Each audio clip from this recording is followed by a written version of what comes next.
Faz algumas abertas ao público, então hoje estamos em mais um Leituras em Escola. E o objetivo do Leituras em Escola é trazer os membros que compõem a Escola Lacaniana de Psicanálise do Rio de Janeiro, que já Tá com publicaram, dente. são autores, né?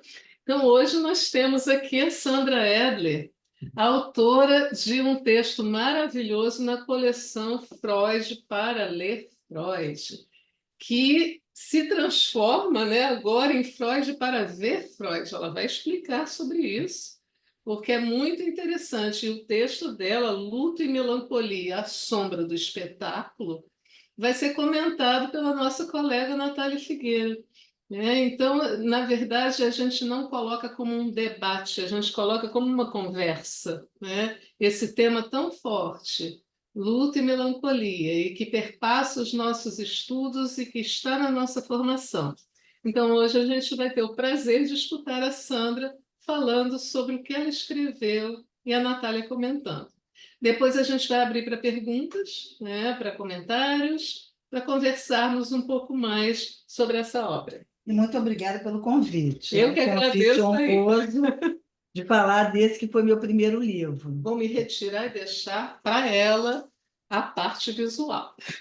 Mas precisamos focar, né? Vamos Mas lá. tá, vamos lá. Tá Assim, Ô, ótimo. Sandra, só posiciona a câmera para você ficar no meio certinho. deixa eu falar E com o a som Alexandre. chega um pouquinho para o lado, Alexandre vai ajudar aqui. para a gente te ver bem. Ó, eu vou apresentar a Sandra, então. Acredito que a maioria que conheça, mas vamos lá.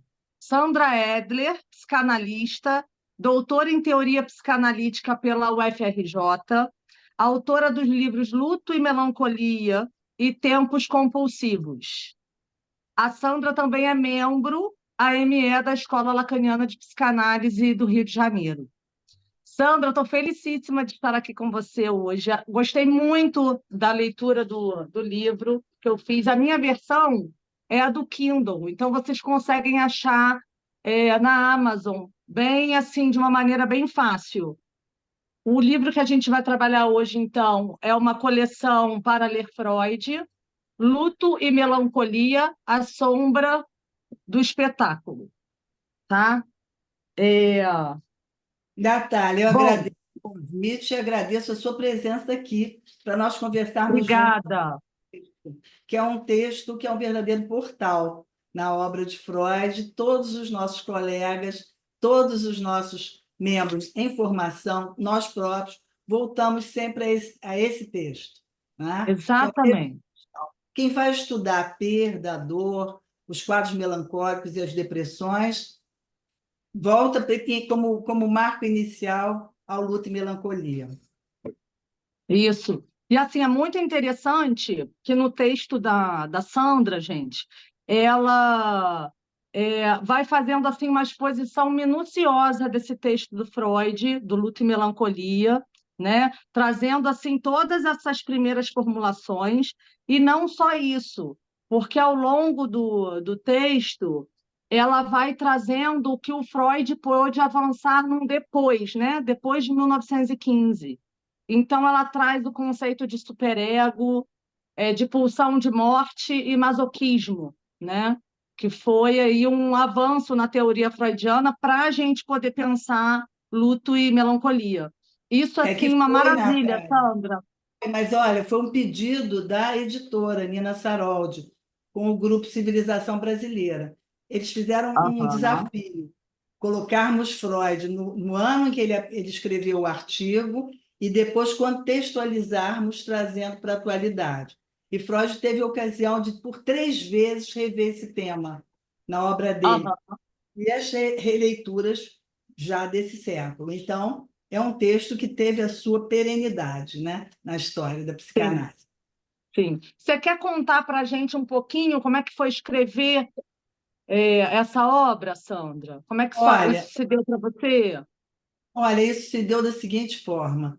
E eu estava acabando a minha tese de doutorado, que foi A Sombra do Espetáculo.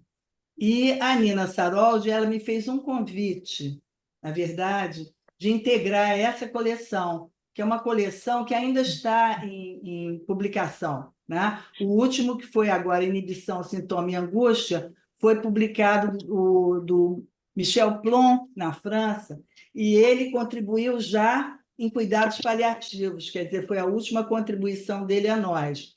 E virá mais um livro em janeiro, que é Freud e a Literatura. Tá? Ah, que bonito. Ela ainda está em andamento. E grandes colegas participam e participaram. Né? Então, para mim, foi uma honra. Eu fiz um recorte do trabalho que eu tinha desenvolvido, da pesquisa que eu tinha desenvolvido sobre o tema, e eu me coloco aqui como comentarista do artigo de Freud e vou fazendo os desdobramentos, coloco uns casos clínicos, e eu, nessa Isso, altura que eu escrevi, eu já estava flertando abertamente com a literatura. Então, eu faço os recortes literários também. exatamente. Então, na parte um tem todo esse. São três partes, né, Sandra? A Ah, parte um tem toda essa contextualização de luto e melancolia e os avanços depois ah, de 1915. A parte 2 você trata do desejo, não é isso? Você vai falando do desejo, e na é, parte 3 você traz depressão e contemporaneidade, né? exatamente, porque havia, desde o final do século XX, um aviso da Organização Mundial da Saúde avisando e anunciando que o século XXI seria um século de uma epidemia depressiva. E aquilo também me instigou, não é? Porque a clínica pós-freudiana imediata, ela não trazia esse elemento da depressão como protagonista de uma demanda de análise. E foi Aham, aparecendo. Então, nessa altura, eu resolvi me debruçar sobre esse fenômeno. Né? Pesquisei, sim, inclusive, a psiquiatria na época de Freud. Por que sim, ele chamou como neurose narcísica, por exemplo. Então, precisei pesquisar. Então, foi uma pesquisa. A Nina, no meio disso, me convida. Então, eu fiz um recorte da tese. sim. Agora, o interessante de dizer é que não foi um livro escrito, essa coleção é uma coleção de divulgação. É uma coleção popular, né? Nós, inclusive, selecionamos Aham, baixo. E essa coleção, ela não foi escrita propriamente para analistas, porque todos os meus colegas conhecem esse texto, tanto quanto eu. Foi dirigida a pessoas interessadas em psicanálise. E a surpresa que eu tive foi de interessar os jovens. Essa foi a sim. surpresa, dá muita gratificação. Sim. E Sandra, na leitura que eu fiz, por mais, né, que eu já tenha lido Luto e Melancolia, para mim tiveram algumas novidades ali, sabe? Eu achei isso bacana, assim. Tem a ver até com uma das questões que eu vou colocar para você, que isso sempre esteve assim na minha cabeça, mas eu nunca tinha formulado bem a pergunta que eu tinha. E aí, lendo o seu texto, ficou mais claro para mim, né? Que é sobre a pulsão criativa. É, então, eu queria que você falasse um pouquinho para a gente, qual seria a função da arte, porque você comenta, né, como saída uma análise, né? E nas entrelinhas, eu entendi também que a arte tem alguma função na vida do sujeito, né? Muito importante. No caso Isadora, você coloca até que quando ela largou a pintura, né, ela era uma pessoa dedicada ao balé também, mas quando ela larga isso tudo, ela cai em depressão. Então, isso ficou para mim assim, a função dessa pulsão criadora, né, criativa, que você coloca, e se a gente, o que que a gente pode pensar do percurso da análise, apontar para o sujeito isso, né? Fazer E da pulsão alguma poesia. coisa mais ligada à vida, né? É. Com uma frase do nosso colega da Bahia, Marcelo Veras, né? A arte é a melhor maneira de tratar o real, não é? Então, quando você desenvolve um percurso analítico e você tem que fazer uma modificação do sintoma em sintoma, com TH, não é? Quer dizer, você tem que encaminhar a você próprio a seguinte questão: o que fazer com isso? Que já foi analisado, já foi Aham, interpretado, foi narrado de mil e uma maneiras durante um percurso analítico longo, por vezes. Mas fica um resíduo. O que nós vamos fazer com isso? Como é que nós vamos lidar com isso que escapa ao campo do simbólico e que nós perseguimos durante uma travessia analítica. Então, muitas vezes a resposta está na arte, né? O que Aham. fazer com isso, às vezes, é uma escultura, não dá para dizer. É um saber fazer com isso, né? É um savoir-faire, um saber É. fazer com, Hoje né? mesmo, Então, se eu articula, é um misto, uma mistura, um enodamento pulsional em que você sim, encontra uma nação, porque é além das palavras. sim. Ir para alguma coisa que é de fato muito mais criativa do que ligada à destruição, né?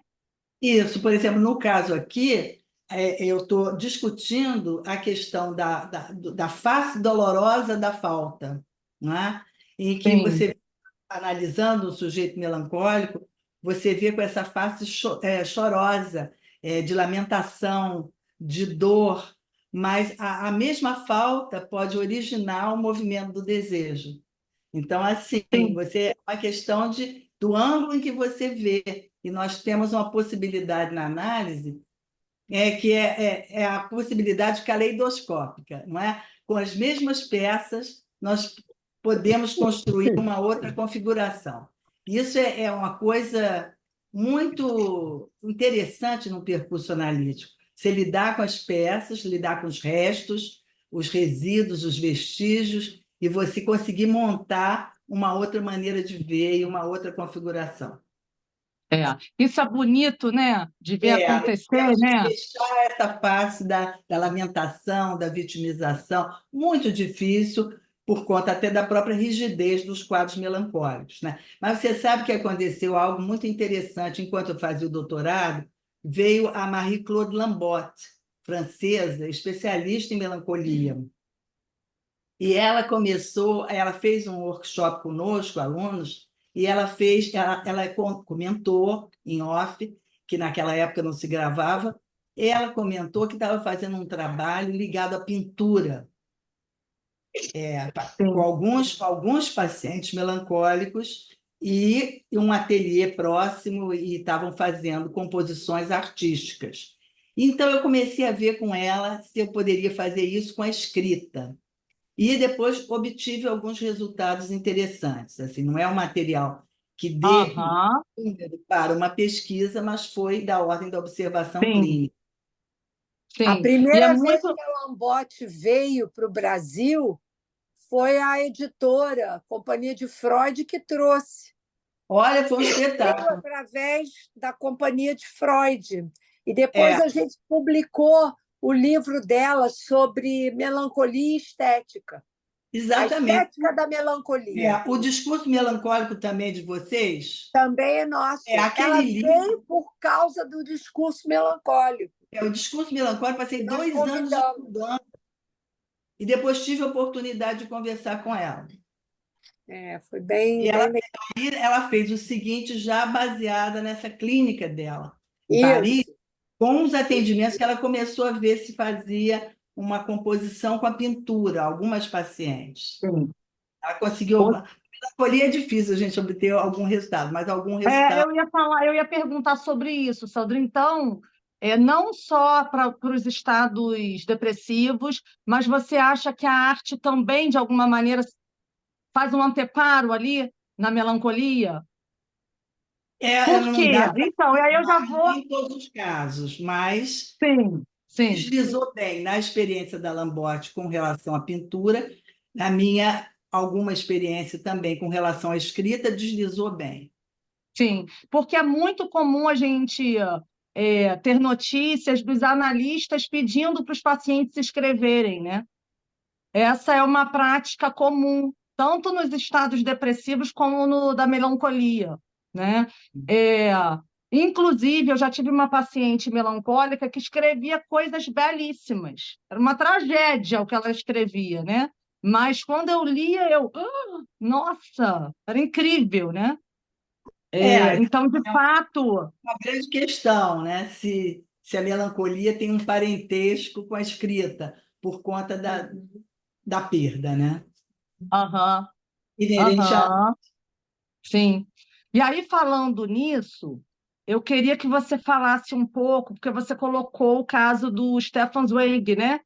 O no, Stefan na sua Zweig. obra, e é um caso de um suicídio melancólico. Ele era um escritor e parece que a coisa não deu conta ali, né? A escrita, de alguma maneira, não deu conta. Eu pensei nisso. Eu vou aproveitar que você trouxe o Stefan Zweig. Eu aqui falo um pouco sobre o suicídio faço um apontamento ao suicídio melancólico. Esse autor, ele vai ser homenageado esse ano pela nossa 20ª Ciranda de Psicanálise, Arte e Literatura. Então, o tema escolhido para a nossa ciranda foi o Mundo Insone. O Mundo Insone é um dos artigos do Stefan Zweig. E houve uma série de características ali que me levaram a supor que poderia ser um suicídio melancólico, não é? Porque foi um suicídio anunciado, ele se despediu dos amigos, ele Exato. se tornou adepto das ideias de Montaigne, eu chamei esse capítulo de Um Abraço com a Morte, usando palavras da poeta Flor Bela Espanca, porque ele foi se abraçando à ideia de morte, não é? E Isso. por vezes a ideação do paciente melancólico ela é habitada pela ideia de autoextermínio. No caso, ele utiliza o termo morte voluntária. Então, Sim. são formas de dizer. Inclusive, Sandra, ele morre abraçado com a esposa, né? Foi um pacto de morte, Aham, né? exato. Essa Ele já cena, quando tinha você feito. coloca isso no livro, eu fiquei imaginando, sabe? Assim, muito Bem, eu não interessante. sei se teve só o aspecto de beleza, mas está associado à tragédia, porque Sim, dele, desde os 60 anos, olha aqui, eu vou ler o verso dele. O olhar despede, mas chama. No instante de despedida, e é na renúncia que se ama mais intensamente a vida. Isso foi quando ele fez 50 anos, ele já começou com essas ideias e teria feito com a primeira esposa, Friedrich, um convite para o pacto de morte.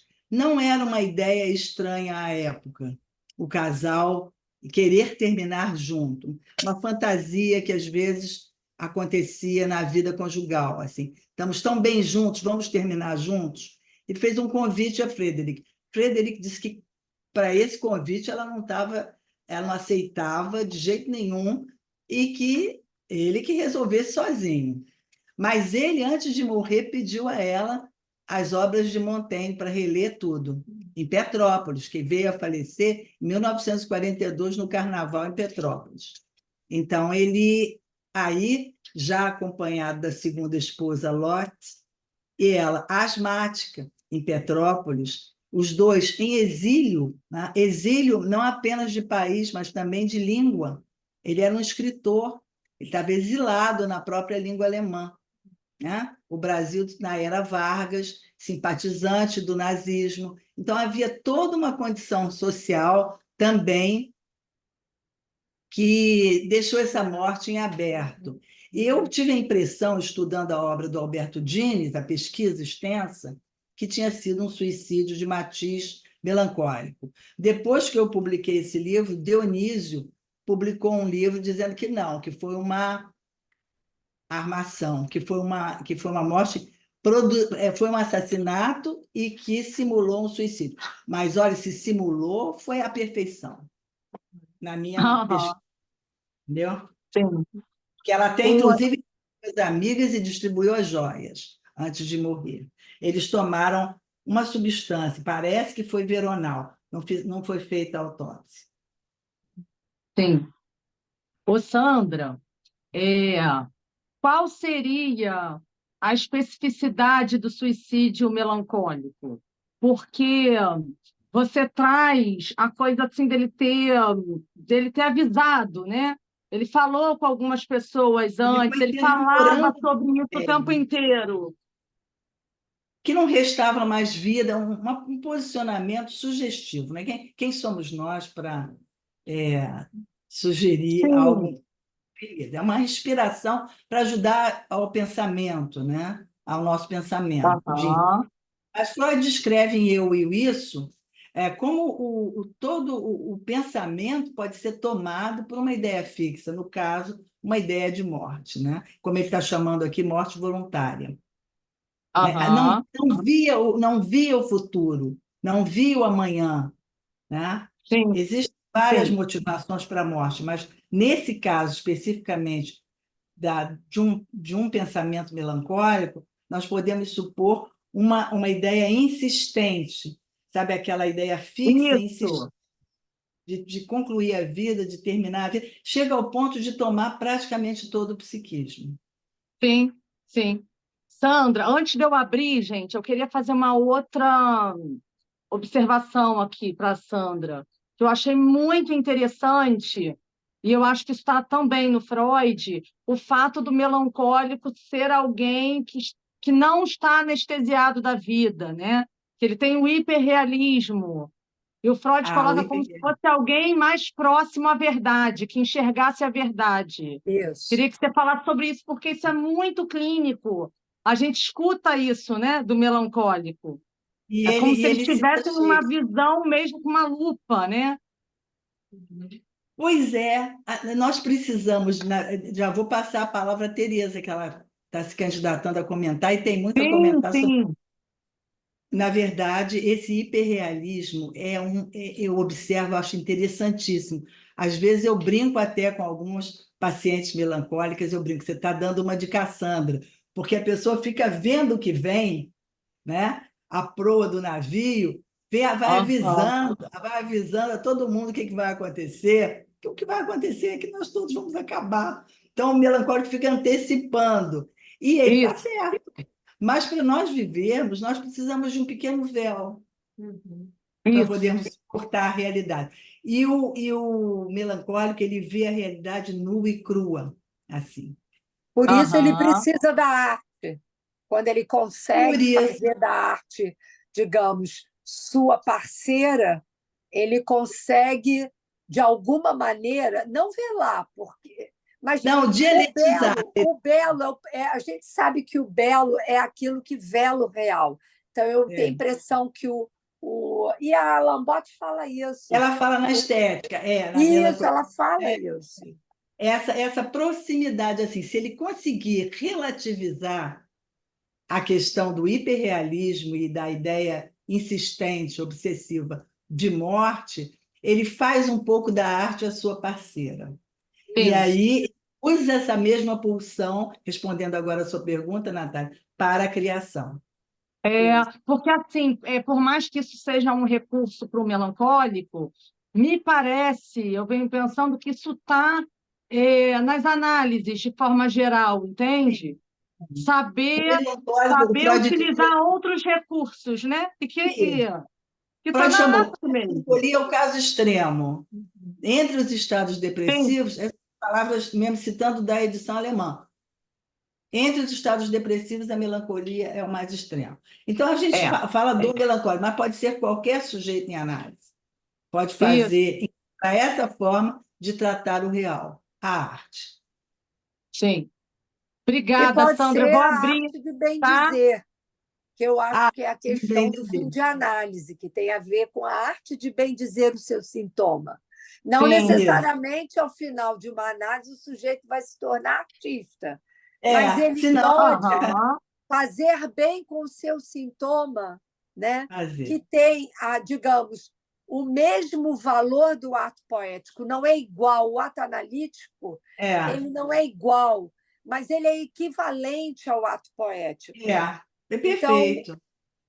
isso é importante da gente lembrar, porque tem toda a questão que, antes de você finalizar uma análise, há que se passar, né, por algum, por algum estágio de sublimação. O que seria isso? Sublimar o quê? Porque a gente sabe que a sublimação é esse em torno do vazio, né? É esse contorno que você faz em torno do buraco para não cair nele, Isso, literalmente, né? isso.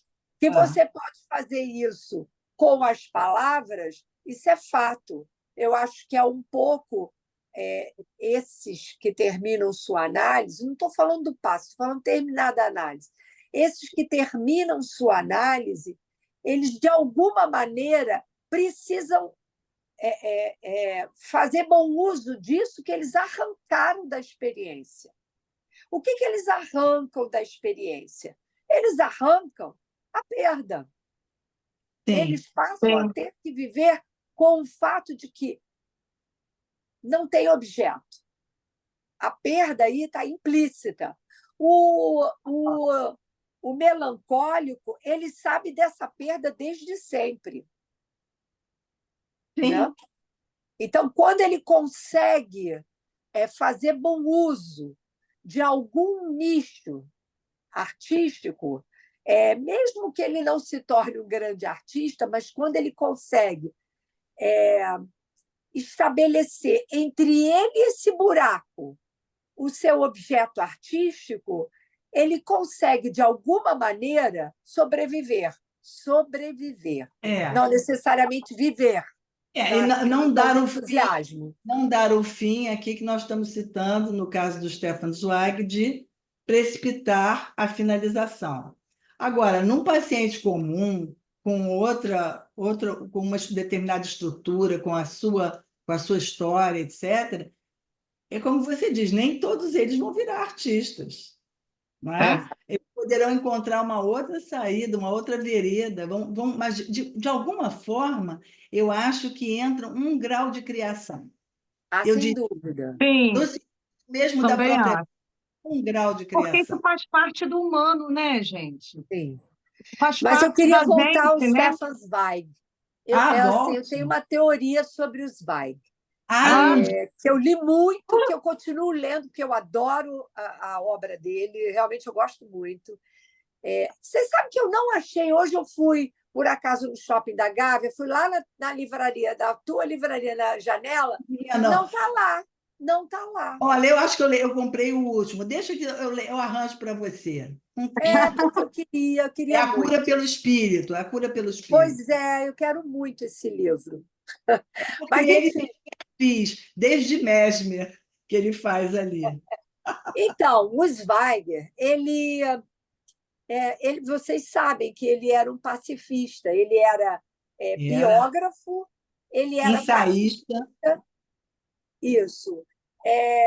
Era um homem de esquerda, profundamente de esquerda, de valores muito humanos, né? Ele era também um humanista, e ele foi se decepcionando, eu acho, ao longo. Claro que a semente da melancolia já estava ali, por razões que eu não vou entrar aqui. Ele mesmo diz assim, tem o fígado negro tomado pela bile. Por quê? Ele está se referindo à teoria dos humores. Isso, né? isso. Então, ele está lá, a teoria dos humores é aquela coisa de que a bile negra dominando a pessoa causava melancolia. Não é? Então, ele mesmo fala, eu tenho que ir. Eu já fui... Sabe quem fala bem dessa bile negra num livro que é maravilhoso, que trata da melancolia, é o Scliar, no Saturno nos Trópicos. Eu tenho esse livro, maravilhoso. Esse livro é eu também maravilhoso. Gosto.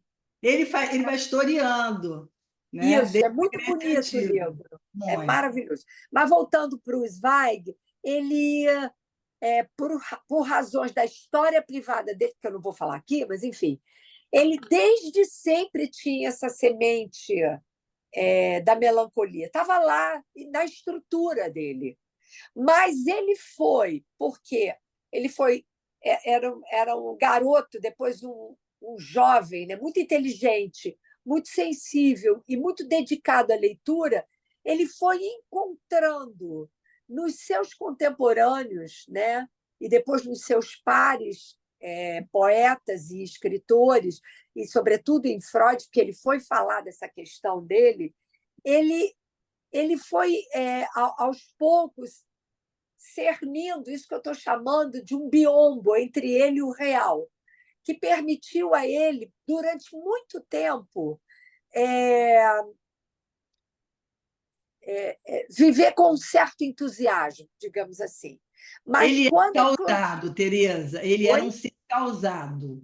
Ele Isso, tinha as causas dele, a causa isso, humanista, exatamente. a causa da paz. Agora, Isso, ele foi violentamente apunhalado pela com Primeira Guerra. e pela segunda. Pela E, segunda, a segunda foi o retorno do recalcado.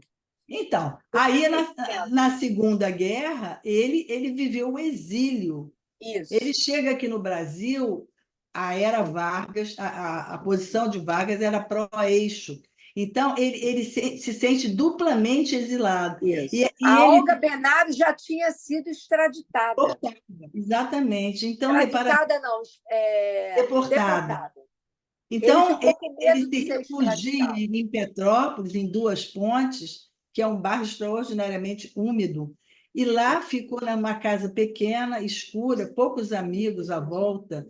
A esposa asmática, uma situação extremamente A difícil. morte estava ali rondando. Estava rondando e nisso apareceu uma suspeita de um navio invadir as águas territoriais brasileiras. Ali, eu até me lembrei também da morte do Benjamin, que também Isso foi que eu por... ia falar. Isso que eu ia falar. Ele estava fugindo na fronteira ali dos Foi. Pirineus. Mas eu acho que no caso do Benjamin foi mais um recuo, ele teve um momento de angústia, de medo.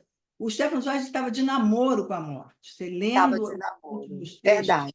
ele estava Porque ele foi perdendo as ilusões. as Ele, ilusões perdidas, ao né? contrário da É. análise, que Me a parece análise que ele não tinha ilusão de nada, né? olha Mas só, a então, ele análise, estava no hiperrealismo. É, exatamente. exatamente. Vamos Exatamente. lembrar que a análise, ela, ao final, é o quê? É perda das ilusões, o que não significa que o sujeito vai ficar É, melancólico. eu tenho uma palavra melhor. É perda da ingenuidade. A ingenuidade fica totalmente perdida no É análise. verdade. Agora, um véu Boa. ilusório, eu diria a você que talvez a gente não possa rasgar. Mas isso é uma hipótese. Ai, gostei. Como é que é? Não Gostei entendi. dessa foto. Bacana. Jean, Repete para mim. gente, Então, a gente deixa de acreditar numa parceria amorosa, num investimento profissional. Então, eu diria que não são propriamente as ilusões que são perdidas. Eu acho que toda a nossa ingenuidade é perdida, devidamente perdida. Se até elaborada, mas ela é perdida. Agora, algum grau, é esse véu, sutil véu. Tem uma distância, Freud diz para nós, em relação à realidade, que nós temos que estar em contato com a realidade, mas não podemos demais. Assim, por Não, isso, o sim. Nelson é. Rodrigues Ele é diz isso, um autor inclusive, tão de no Futuro de uma Ilusão, no finalzinho. Ele futuro de fala ilusão. exatamente isso. E outra coisa, o Nelson Rodrigues é um autor reconhecidamente difícil. Por quê? Porque ele é um hiperrealista. Ele Então, é. Sim. assim, nós temos que. Nós precisamos, quando nós lemos alguma coisa para confortar nosso coração, tem um lado da, do véu que sai e, ao mesmo tempo, alguma coisa que se constrói, esse enlace pulsional. Vivemos disso na criação, né? É. Verdade. Ô, Será Sandra, que alguém, é, alguém mais quer comentar algo? A Márcia aqui presente.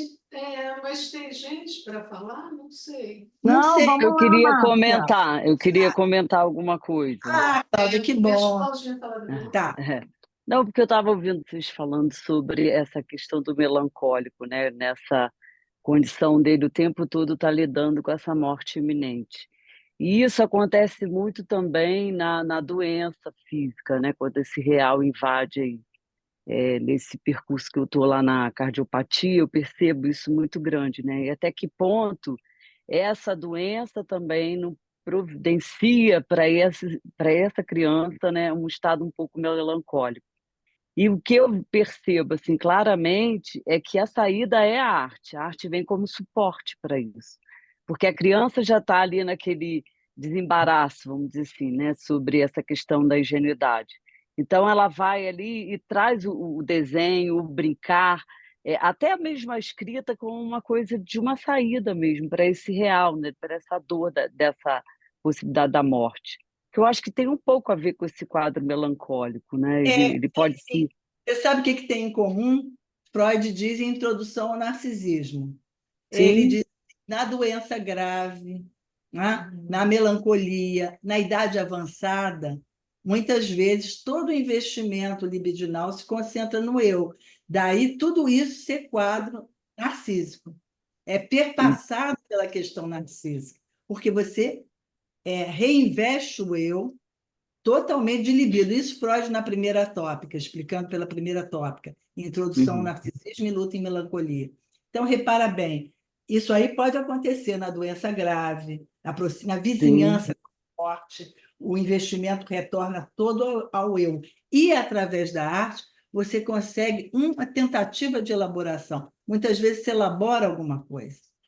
Né? Quando você está uma vez contando que a criancinha faz a malinha, né? Faz uma mala com as suas necessidades básicas para ir para o hospital operar o coração, mas também você Isso. cria com elas uma maleta em que eles colocam as palavras.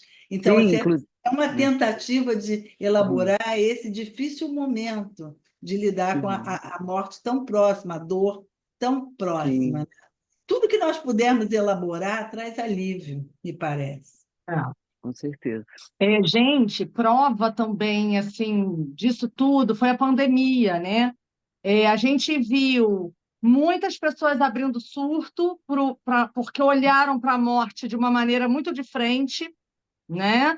Assim como a gente viu muitos pacientes retornando a trabalhos artesanais, Sim, né? sim. Tricotando, escrevendo, pintando. Então, na pandemia isso foi muito presente, Concordo né? com você plenamente. Acho que a pandemia foi um divisor de águas. Mudando de casa. O sujeito confinado e assim, vivendo um enfrentamento com a morte iminente, que podia entrar, Com a nós aí não castração, né? sabíamos nem direito qual era a ameaça, o grau de ameaça que nós tínhamos, não é? Então, É. eu acho que você lembrou muito bem. As situações de confinamento, bem lembradas por Camus, numa cidade, quando ele descreve a peste, bem lembradas por Thomas Mann, quando descreve a Montanha Mágica, são justamente as situações de confinamento em que o sujeito se vê num confronto direto. E você trabalha com isso, você pode ver melhor do que ninguém. Nos familiares e na criança, Na né? criança. E muitas vezes esses familiares colocando na criança isso e meio que saindo dessa Eu não cena, sei se como eles tentam um discurso ilusório, também não sei. exatamente, pode ser, é verdade, Sandra. Pode ser ali uma tentativa até de trazer um pouco de amortecimento, amenizar essa dor, né? Sim. Talvez sim. São momentos, vamos dizer assim, limite, né? São situações limite na vida de um sujeito, para todos nós. Posso trazer um recorte aqui do livro da Lambotte? Ah, claro! Olha o que ela diz. Saturno apenas descobre tardiamente o que o melancólico já sabe desde o primeiro dia, se não desde a aurora dos tempos, a fragilidade de uma identidade adquirida sobre a tolerância de uma ilusão. É preciso, por outro lado, que esta seja vital para oficiar naturalmente sobre a garantia de outrem e enfeitar o postulante crédito com um duplo complacente. Para além de nossos sofrimentos mais profundos e de nossas peregrinações mais perigosas, nunca perdemos de vista nossa imagem ideal, que era um pouco o que estava sendo dito aqui, né? Tal é a condição do neurótico, a de perceber, através de um espaço virtual, a imagem compósita de seu eu, reformar-se constantemente. Por não ter buscado, sob a incitação do ideal do eu, uma imagem à sua semelhança, o melancólico está sempre em via de encontrar uma imagem real, É, decididamente impossível de ser identificada. é. Ele vive nessa realidade nua e crua, assim, Exato. quase impossível de suportar, né? E não é que ele esteja errado, mas só que não dá nessa dose, praticarmos nessa dose, não dá para viver. A gente tem que diluir a dose. Depois ela fala sobre a sublimação, um negócio bem interessante, bem Sobre a bacana. sublimação, também queria comentar com você uma observação da clínica contemporânea, que tem se discutido entre colegas que hoje se sublima menos. Eu não sei responder essa pergunta, mas realmente é uma pergunta boa para a gente discutir, né? Fala-se muito da Sim. sublimação, grau de Sandra. sublimação Talvez porque hoje, da se clínica do reflita ato, pouco. pouquíssimo. É ato. Eu acho que está Mas ligado. tem uma outra coisa. Se a gente pensar na arte como um recurso que o sujeito pode usar no momento de crise, né, onde o real aparece abruptamente, talvez seja na infância onde o sujeito possa ganhar esses recursos, né? Me fez pensar isso. As Ganhar crianças de através do hoje, brincar. elas estão mais na tela, elas estão brincando menos na rua, Exato, exato. entende? Então, assim, Porque o brincar talvez... é criativo. Está lá no Isso, texto freudiano. O exatamente. Se brincar na é altamente infância, né, isso não for criativo. colocado na vida adulta, como é que ele vai se virar, né? É Não, verdade. tem razão. É uma bela verdade. questão que você está levantando, Natália, porque a pessoa também não vai encontrar uma arte assim, de Isso. repente, milagrosamente, não cai. Não é Mas uma parece coisa, é que isso algo para a que em criança algum momento fica. foi plantado. Mas talvez isso para a Fala, criança Cláudia. seja mais disponível, acredito, né? Eu penso A que criança isso fica fica. mais Eu acho que é aberta. apresentado Ela pelo fica. outro, né, Cláudia? Não é só A isso, criança vai não. brincar, né? Não Tem é isso só aqui. isso, não.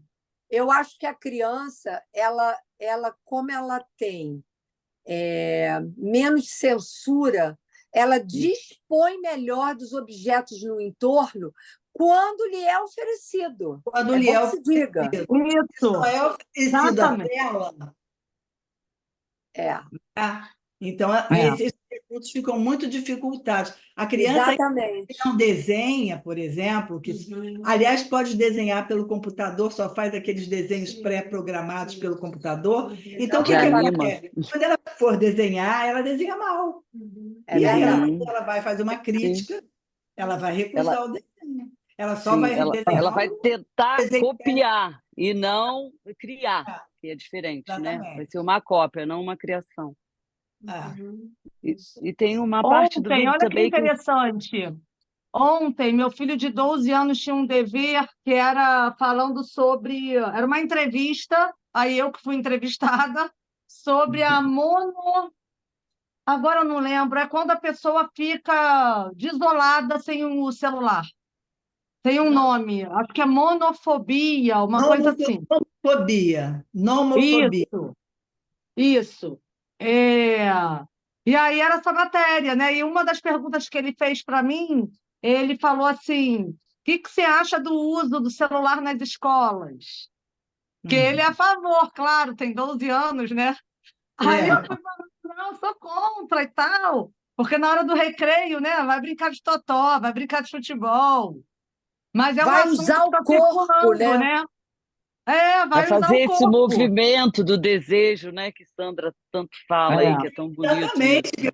quando movimento, vida deseja movimento. Freud Movimento, diz isso em 1900, Interpretação dos Sonhos. Então, assim, o desejo é movimento. Se você sim. consegue mobilizar um desejo e entrar em movimento, você já encontra, mesmo que não seja arte, você já encontrou uma saída. Sim, já é um Sim. movimento. E você fala uma parte muito bacana também, né, Sandra, entre a diferença da tristeza e da melancolia, né? Isso foi uma É discordância fundamental isso. bacana esse particular. Foi um problema danado isso. Porque eu, aqui Porque no trabalho, eu destaco a tristeza como um afeto legítimo. isso, Não é? Então, a não é pessoa aquela teve uma perda do perda. objeto. Não, Isso, né? a depressão não é sinônimo de tristeza. Lacan chamou em televisão, mas eu tenho a impressão que entendo as razões dele, porque naquele momento ali ele tinha que fixar o território dele frente à psiquiatria. Mas, na verdade, eu tenho a possibilidade de ouvir meus pacientes que passam por crises depressivas muito fortes usarem a expressão eu estou triste hoje, não é depressão. A pessoa que tem, ela sabe que é diferente. Uma coisa Sim. é você sentir a tristeza, outra coisa é você estar num estado depressivo. É bem Isso, diferente. Sim. é bem diferente. Navegando nesse território muito, você vê a diferença. Você está com Porque tem essa banalidade, né? Todos estão com depressão, né? E aí Você você está acaba. esperando o resultado de um exame, você está Isso. pessimista em relação a uma dor, você está com um parente querido numa UTI. A tristeza é um afeto compatível. Ele só não é A compatível tristeza na é mortalidade saudável. avançada, hein? A Isso. tristeza é saudável. É saudável. É Mostra, reconhecível, né? É Uhum. legítimo. mostra que você se afeta e se importa E com se- o outro. Agora, E na cultura que nós vivemos, que é a cultura de a obrigação de ser feliz, então Tem engole lugar para isso, isso. você tem que se mostrar funcional, mas a que preço? isso. O Luiz quer falar, mas Por isso deixa que só vem a eu depressão, lembro né? exatamente uma diferença que ela faz aqui entre, ela chama de neurose depressiva e melancolia. É É, pequitinho. Ela diz assim, há uma distinção que é controvertida entre a melancolia e a neurose depressiva, entre o melancólico privado de olhar e o depressivo enfarpelado com o mau olhar, que ela chama de mau olhar, entre o esquecido de outrora e o mal amado. De um olhar ausente a um olhar maligno, a diferença é grande, com efeito, quando pensamos nas reações que ela engendra na criança, cuja avidez em identificar-se às formas que ela pressente faz parte intrínseca das condições de seu desenvolvimento. E aí ela obrigada, está ótimo. Márcia, você quer vir aqui? Luiz, Vai. Luiz e Márcia. Luiz, Márcia primeiro, né? Vai, Não, Márcia. Márcia já está um tempão, gente. mas não tem problema, porque como eu sou da Secretaria de Biblioteca, eu posso ceder a vez, não tem problema pode algum. perguntar, Deixa o Luiz. Luiz falar, Pode porque falar, o meu pode falar, Márcia. comentário. Não tem problema, não, pode falar. Não tem, eu falo no final, não tem problema. Então, vou me antecipar ao secretário-geral. O meu comentário é por conta da coleção, né, em que Sandra traz o trabalho dela, esse texto belíssimo, que é para ler Freud, né? E aí eu fiquei sabendo que mudou para ver Freud. E eu queria que ela comentasse, porque é muito interessante. É um breve comentário. Agradecendo desde já.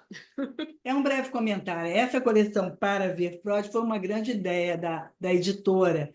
E ele agora está sendo transformado em documentário para o canal Curta Para Ver Freud. Então, paulatinamente, os livros estão sendo colocados também como uma forma de informar, né, de expandir a psicanálise para um público leigo, mas cada vez mais interessado em pensar sobre si. Isso é bom, né?